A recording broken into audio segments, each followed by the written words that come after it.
Hi, everyone. On this week's solo episode, I am talking about career transitions in your 20s and 30s. I have made career transitions during both those decades, and I am still in my 30s. But do I foresee something happening in my 40s and 50s? Probably, because that's the type of person I am. And I just clearly like to make moves and transition, make things more challenging. Why not?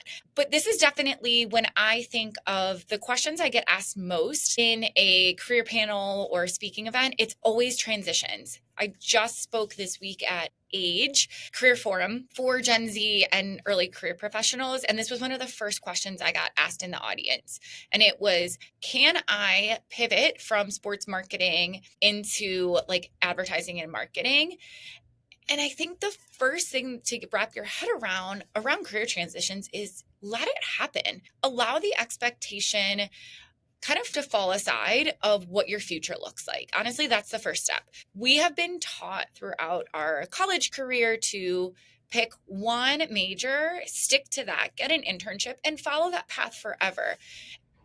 And does that always happen that you stick on that same career path? Rarely does it. Most people do kind of move around in some form. It doesn't mean that you're going from engineering and completely switching maybe into marketing. That's a big hop. A career transition is something that like flows to the side a little bit and kind of unravels each other. Again, I went from being a therapist into recruiting and HR. Do those necessarily connect and make sense? No, but the transition kind of unravels itself. Let that expectation go. If you've spent money to go to school, yes, it sucks to spend money and lose that maybe, but at the same time, you're not losing the experience. I graduated from graduate school with my master's. It cost me 60 grand.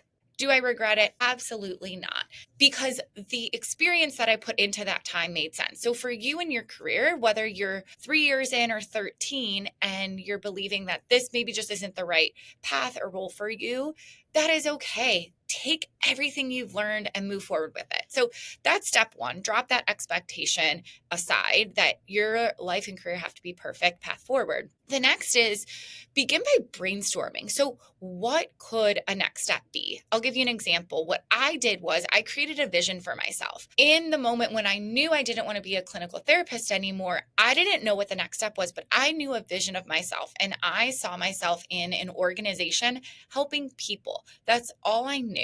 And I thought, if I can just get my foot in the door in a corporate setting and start working with people, I can show my value, and then who knows what will happen from it. So I want you to start with like that vision of yourself. What are you doing? Who are you helping? How are you feeling? That's what I want you to start with. Next step is research. Most people just jump into like what jobs are out there, but you are forgetting the most important part, which is the research phase, which is so important. Before we launch any product on the market, you research, right? Before we buy a house, we research. So before you make a career transition, make sure you research. How to research? Go on LinkedIn and get lost.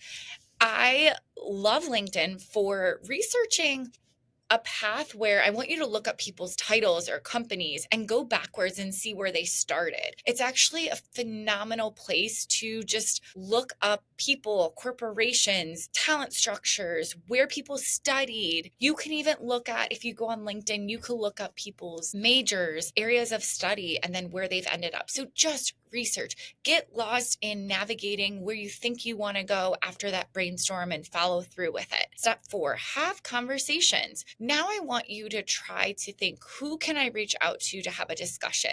It might be a coach. It might be a mentor. It might be a friend of a friend that you know that works at that company and you just want to learn more in what they did. What I did was I met a mentor at my time at L'Oreal. She has still had an impact on me today. I remember running into her and learning that she had a background in psychology, which I did as well. And then I thought, wow, how did she make it to an executive leadership role as a coach? And then I kind of unpacked from there. So I met with a mentor. You all have a lot more networking connections than you think, so utilize it. Especially if you're not asking for a job, it's actually a phenomenal way to just check in with people and say, hey, I'm thinking about going into this field.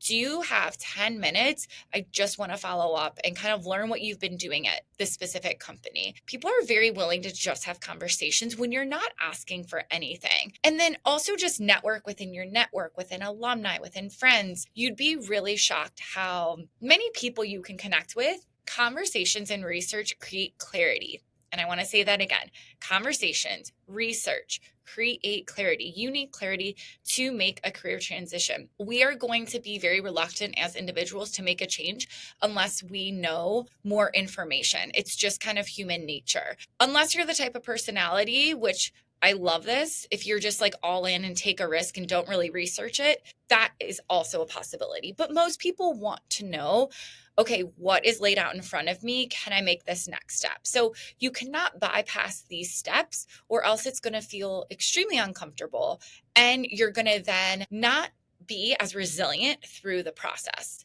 The last is brand yourself and commit. What I mean by that is you're going to start building a brand now during this career transition. And it's all going to be surrounded by your transferable skills. My background at the time when I went from clinical therapy into recruitment had kind of this gap year of a year and a half. I started as an executive assistant at a real estate developer, and then I kind of moved into recruiting there. I realized I wanted to do HR. I realized I wanted to do recruiting, right? It was a slow build. For a year and a half was my career transition. So I want to put that in perspective for you to realize this doesn't happen overnight. At the time, what I realized is I have these skills. Let me build them up. I'm really good with people, with very difficult conversations. I'm good at listening, and I'm also good at not only listening, but then creating action from that. Those were my strengths. That's my brand, and I stand by it. I want you to really think, what is my brand? What are my transferable skills? And what can I commit moving forward to making that who I am? So let me recap really quick for you a little bit about career transitions. And of course, this episode is less than 10 minutes, and your career transition might take more than a year. So just have grace with yourself. Have a moment where it's going to be uncomfortable. Stay resilient is all I can honestly emphasize the most, because if you're going to give up on your career transition way too early, you're letting yourself down. And I think you owe it to yourself to really commit to you being happy and finding something that you're going to thrive at and grow. So again, the first is really let the expectation go that you have to have a perfect path for the rest of your life. You're only going to grow if you have that open mindset. The next is brainstorm. Go on Pinterest, look up quotes, look up places, job places, go on LinkedIn, get those ideas out. From your brainstorming, I want you now to research. So start honing in a little bit more on that path and maybe what it looks like. After the research phase, have the conversation, start talking. Lastly, then lean into your brand and your strengths. I hope this creates some more clarity and resilience for you during a career transition. Give yourself time and space, and you will be so surprised if you continue putting this one step in front of the other, what will unravel from it. So have fun, explore, and don't give up on yourself in your career transition. Thanks for listening this week.